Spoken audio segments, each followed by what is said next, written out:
mathematician, like a painter or a poet, is a maker of patterns. If his patterns are more permanent than theirs, it is because they are made with ideas.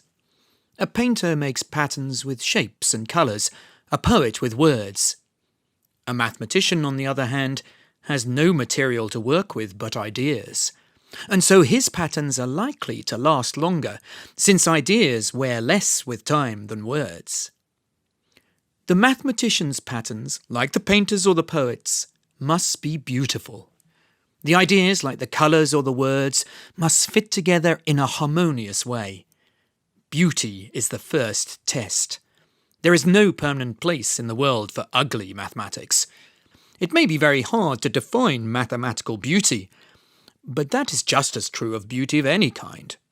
We may not know quite what we mean by a beautiful poem, but that does not prevent us from recognising one when we read it.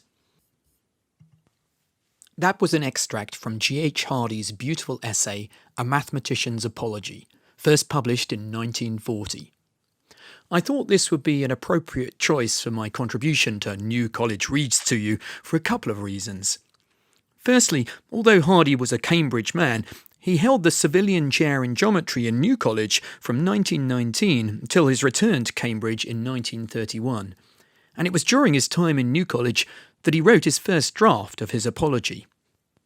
But the second reason I've chosen to read from Hardy's Apology is that it was one of the books that the mathematics teacher at my comprehensive school recommended I read to find out what mathematics was truly about.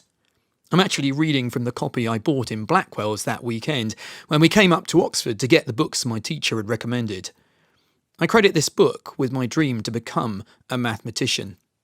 Reading Hardy, I began to realise that mathematics was much closer to the creative arts than I ever realised. And in this second extract, Hardy highlights the misconception that we have that mathematics is all about utility.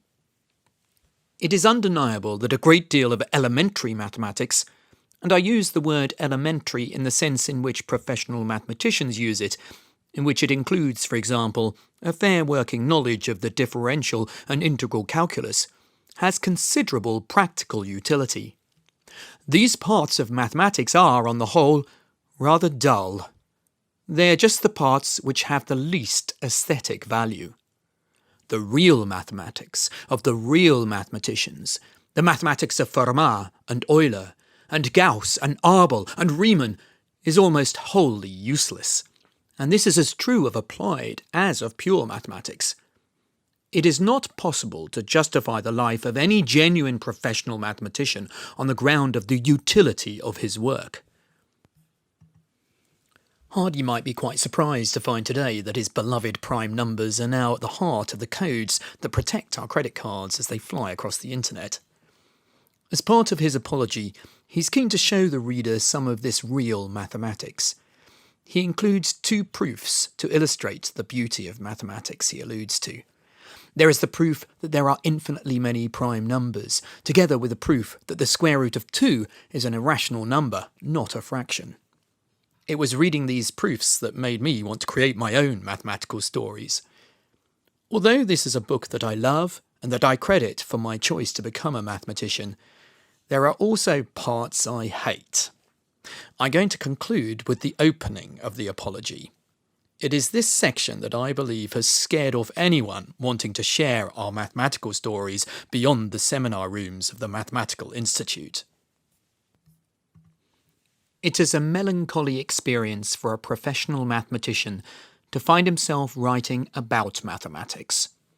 The function of a mathematician is to do something, to prove new theorems, to add to mathematics, and not to talk about what he or other mathematicians have done.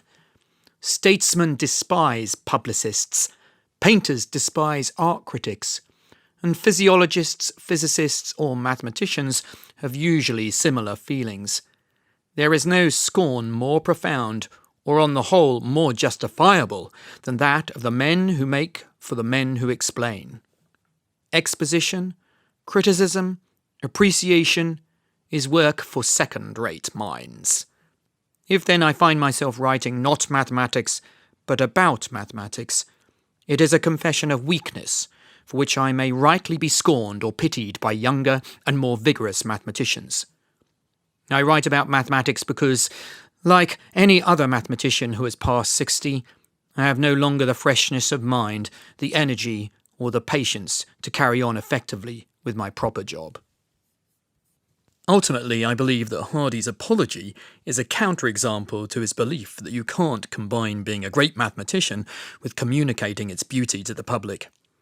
And it is this desire to combine creating mathematics and sharing our stories with a wider audience that ultimately brought me to New College in Hardy's footsteps when I took over from Richard Dawkins as the second holder of the Simone Professorship for the Public Understanding of Science at New College.